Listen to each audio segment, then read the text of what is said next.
किसी शहर के रेलवे स्टेशन पर एक भिखारी रहता था।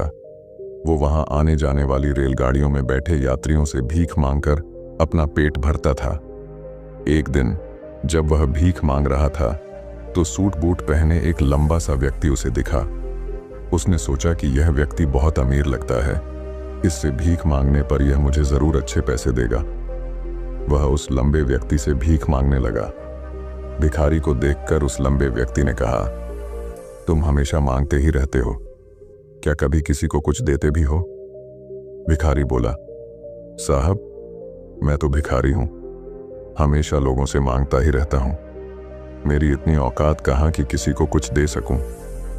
लंबा व्यक्ति बोला, जब किसी को कुछ दे नहीं सकते तो तुम्हें मांगने का भी कोई हक नहीं है। मैं एक व्यापारी हूं और लेन देन में ही विश्वास करता हूं। अगर तुम्हारे पास मुझे कुछ देने को हो तभी मैं तुम्हें बदले में कुछ दे सकता हूं। इतना कहने के बाद वह लंबा आदमी ट्रेन में बैठकर चला गया। इधर भिखारी उसकी कही गई बात के बारे में सोचने लगा। उस लंबे व्यक्ति के द्वारा कही गई बात उस भिखारी के दिल में उतर गई। वह सोचने लगा कि शायद मुझे भीख में अधिक पैसा इसीलिए नहीं मिलता क्योंकि मैं उसके बदले में किसी को कुछ दे नहीं पाता हूं। लेकिन मैं तो भिखारी हूं, किसी को कुछ देने लायक भी नहीं हूं। लेकिन कब तक मैं लोगों को बिना कुछ दिए केवल मांगता ही रहूंगा?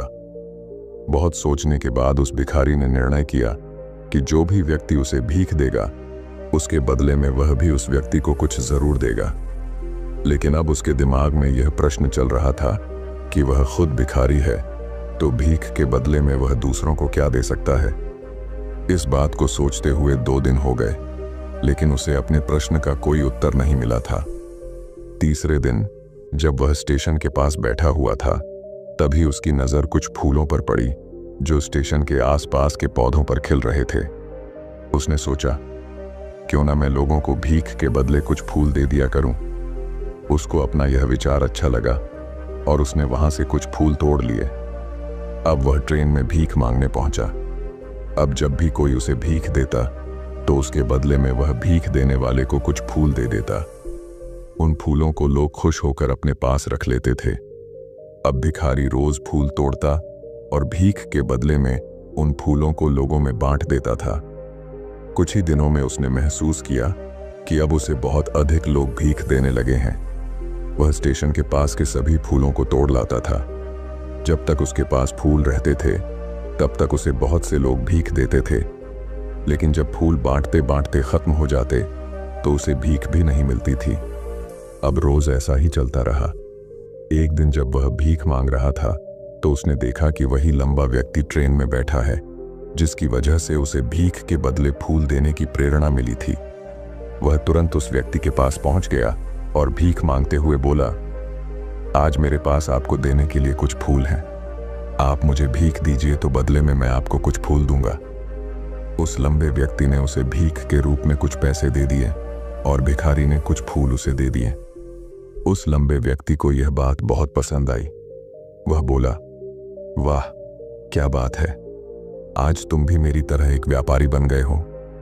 इतना कहकर फूल लेकर वह लंबा व्यक्ति अपने स्टेशन पर उतर गया। लेकिन उस लंबे व्यक्ति द्वारा कही गई बात एक बार फिर से उस भिखारी के दिल में उतर गई।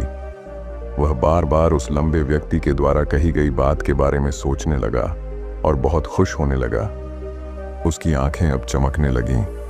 उसे लगने लगा कि अब उसके हाथ सफलता की वह चाबी लग गई है जिसके द्वारा वह अपने जीवन को बदल सकता है।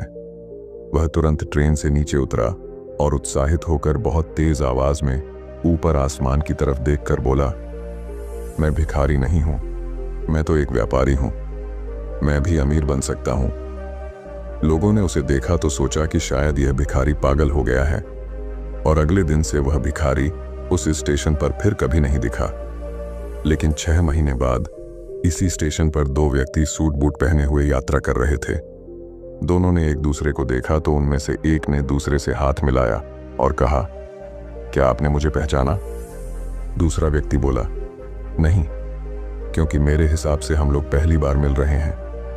पहला व्यक्ति बोला, नहीं, आप याद कीजिए, हम पहली बार नहीं बल्कि तीसरी बार मिल रहे हैं। दूसरा व्यक्ति बोला, मुझे याद नहीं, वैसे हम पहले 2 बार कब मिले थे?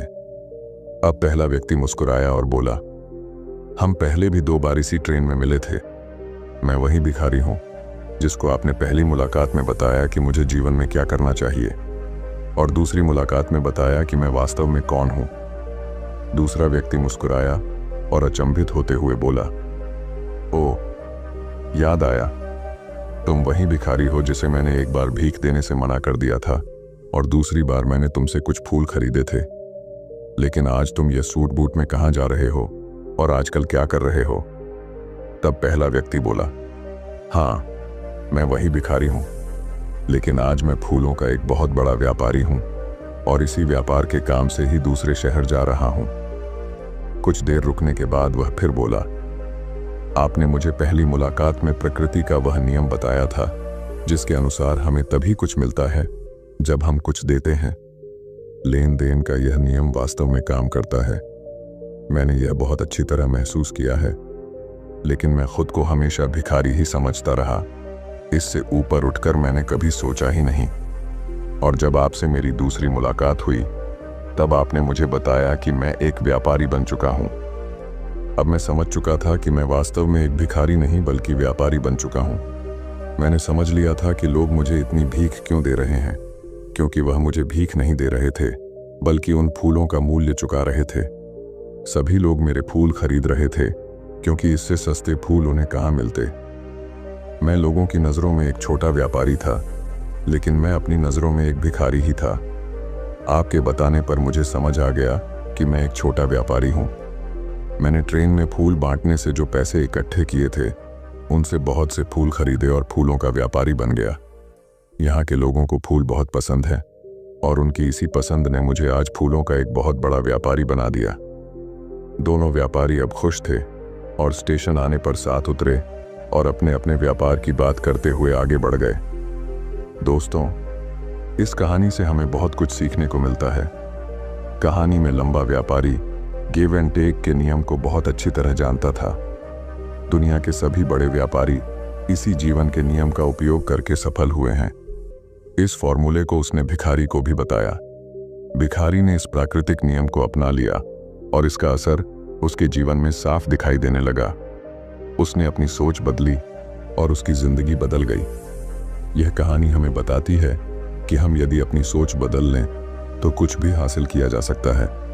यदि हम खुद को छोटा समझते रहेंगे तो हम हमेशा छोटे ही बने रहेंगे। बड़ा बनने के लिए हमें अपनी सोच को बदलना होगा और खुद के बारे में बड़ा सोचना होगा। कहानी का सार यह है कि सफलता आपकी सोच में छुपी होती है। खुद का आत्मसम्मान जगाइए, अपनी सोच को बड़ा बनाइए और देखिए कैसे आप सफलता के शिखर पर पहुंच जाते हैं।